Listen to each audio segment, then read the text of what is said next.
السلام علیکم ورحمۃ اللہ وبرکاتہ۔ ہم سورۃ الاعراف کی آیہ نمبر 172 سے 174 تک کا مطالعہ کر رہے ہیں۔ اس ضمن میں ہم نے اس چیز کو ڈسکس کیا کہ عہد الست جب ہوا تو تمام ارواح سے ہوا، اور اس ضمن میں اللہ ارشاد فرماتا ہے کہ وَإِذْ أَخَذَ رَبُّكَ مِن بَنِي آدَمَ مِن ظُهُورِهِمْ ذُرِّيَّتَهُمْ وَأَشْهَدَهُمْ عَلَىٰ أَنفُسِهِمْ أَلَسْتُ بِرَبِّكُمْ، کہ بنی آدم کی پیٹھوں سے تمہارے رب نے ان کی اولاد کو نکالا اور ان کو ان کے اپنی جانوں پر گواہ کیا اور پوچھا کہ کیا میں تمہارا رب نہیں ہوں؟ قالوا بلا، تو سب کے سب نے یہ گواہی دی کہ بے شک تو ہی ہمارا رب ہے، ہم اس پر گواہی دیتے ہیں۔ اور یہ گواہی اس لیے لی تاکہ قیامت کے دن تم یہ نہ کہہ دو کہ ہم اس سے بے خبر تھے، او تقولوا انما اشرک آباؤنا من قبل وکنا ذریۃ من بعدہم، یا تم یہ نہ کہہ سکو کہ شرک تو ابتداء ہمارے آبا نے کیا تھا اور ہم تو ان کے بعد ان کی اولاد ہیں۔ افتہلکنا بما فعل المبطلون، کیا تو باطل پرستوں کے فعل کی وجہ سے ہمیں ہلاک کرے گا؟ وکذالک نفصل الآیات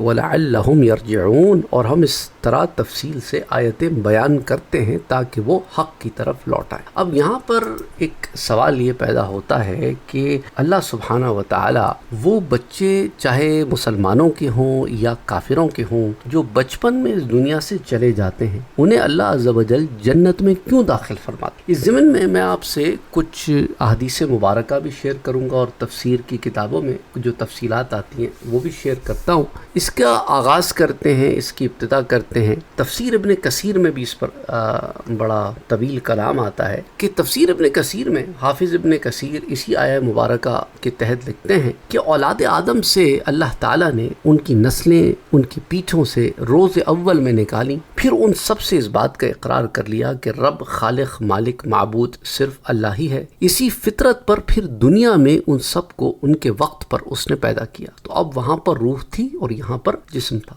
اب ایک بھائی نے یہ بھی سوال بھیجا، تو اللہ نے آدم کی پیٹھ سے نکالا تو ہوا کی پیٹھ سے نہیں نکالا؟ نہیں، اللہ سبحانہ و تعالی نے آدم علیہ السلام کی پیٹھ سے نکالا، کیونکہ اس کی وجہ یہ ہوتی ہے کہ اولاد کی نسبت باپ کی طرف ہوتی ہے، تو اس لیے وہاں پر اس طرح انہیں نکالا۔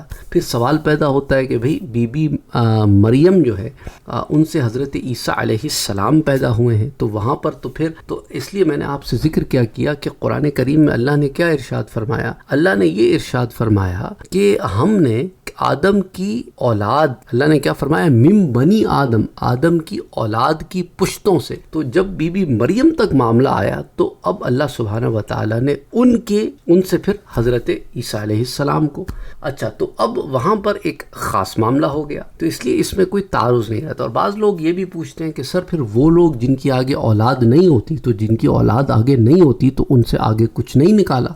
پھر وہ لوگ کہتے ہیں کہ وہ جو لوگ شادی نہیں کرتے اور پھر اولاد نہیں ہوتی، وہی معاملہ ہے۔ بھئی جب آگے اولاد ہی نہیں ہوئی تو ان لوگوں کی آگے سے کوئی کڑی نہیں نکلی، ان کے اوپر ان کی کڑی سٹاپ ہو گئی، منقطع ہو گئی، اور جن کی آگے اولادیں ہیں پھر وہاں سے کڑیاں نکلتی رہیں۔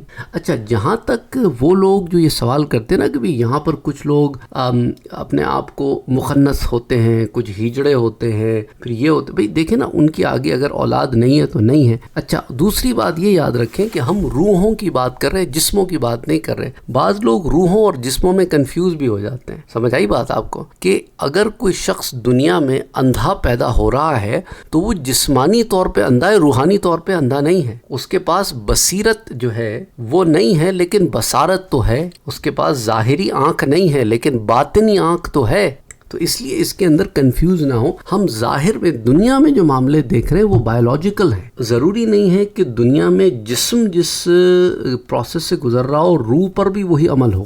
تو بہرحال I hope کہ I don't have to go in too much detail but I hope you understand the process کہ یہاں پر کیا بات ہو رہی ہے۔ اس کو زیادہ کنفیوز کرنے کی ضرورت نہیں ہے، روحانی اور جسمانی چیزوں میں خلط ملط نہ کریں۔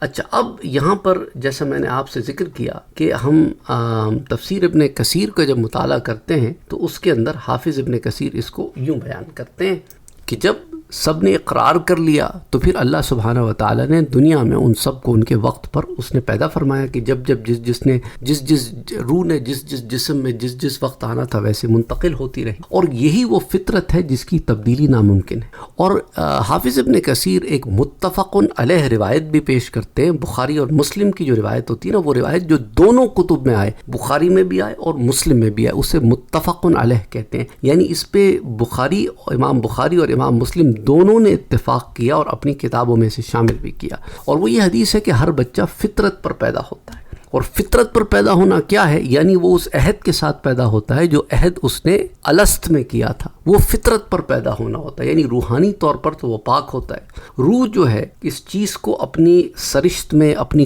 کور میں لے کے پیدا ہوتی ہے کہ میں ایک خالق، ایک مالک، ایک رب کی عبادت کرنے والی ہوں۔ اور ایک روایت میں یہ الفاظ بھی آتے ہیں کہ اس دین پر پیدا ہوتا ہے، یعنی کس دین پر پیدا ہوتا ہے؟ جو اللہ سبحانہ و تعالیٰ کا سکھایا ہوا دین ہے، جو روحانی طور پر انسان کی روح کے اندر ایک جو عہد نامہ ہے وہ موجود ہے کہ ایک رب کی پرستش، ایک رب کی عبادت کرنی ہے، ایک الہ واحد۔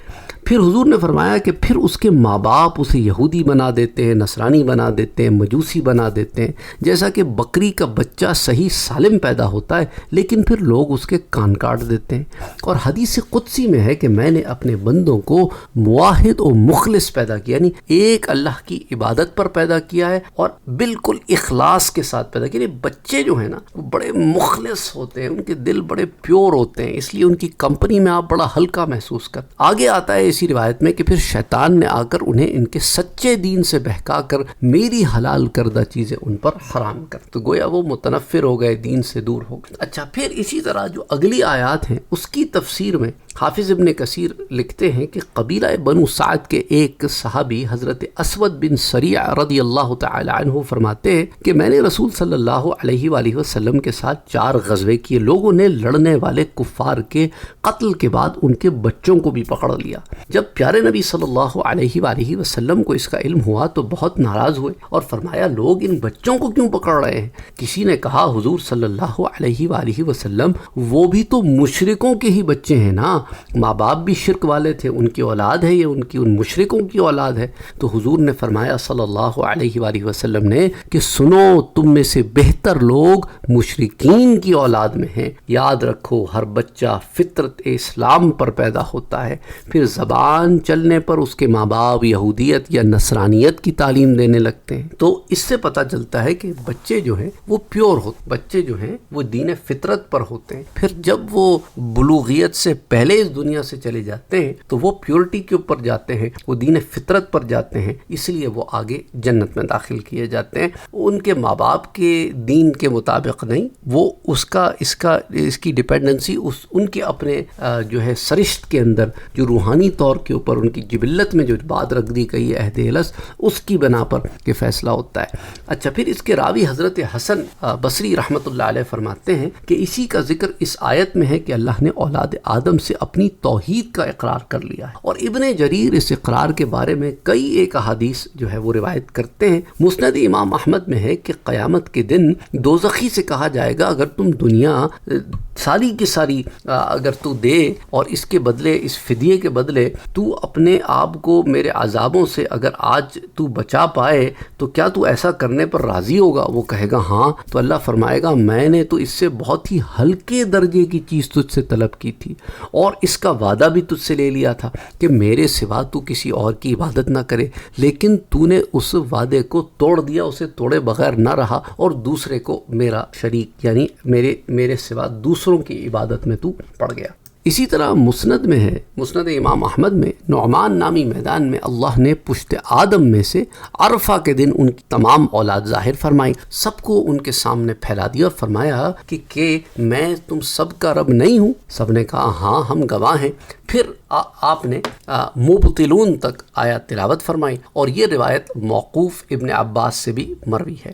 اچھا، واللہ اعلم، اس وقت لوگ چونٹیوں کی طرح تھے اور تر زمین پر۔ حضرت ضحاک بن مزاحم کے 6 دن کے بچہ جو تھا ان کا نا، it was just like 6 days old ان کا بیٹا تھا، وہ انتقال کر گیا۔ تو حضرت ضحاک بن مزاحم نے فرمایا کہ جابر اسے دفن کر کے اس کا منہ کفن سے کھول دینا اور گرہ بھی کھول دینا، کیونکہ میرا یہ بچہ بٹھا دیا جائے گا اور اس سے سوال کیا جائے گا۔ تو جابر نے حکم کی بجاوری کی۔ پھر کہتے ہیں کہ میں نے ان سے پوچھا کہ آپ کے بچے سے آخر کیا سوال ہوگا اور کون سوال کرے گا؟ تو فرمایا اس میثاق کے بارے میں اس سے سوال ہوگا جو صلب آدم میں لیا گیا تھا۔ تو جب وہ نکالا گیا تھا نا روز اول صلب آدم سے، ان کی بیٹے، پھر آگے بیٹے، پھر بیٹے، وہ ساری اولاد جو نکالی گئی، تو وہ جو میثاق لیا گیا تھا، وہ جو عہد لیا گیا تھا، اس کے بارے میں سوال کیا جائے گا۔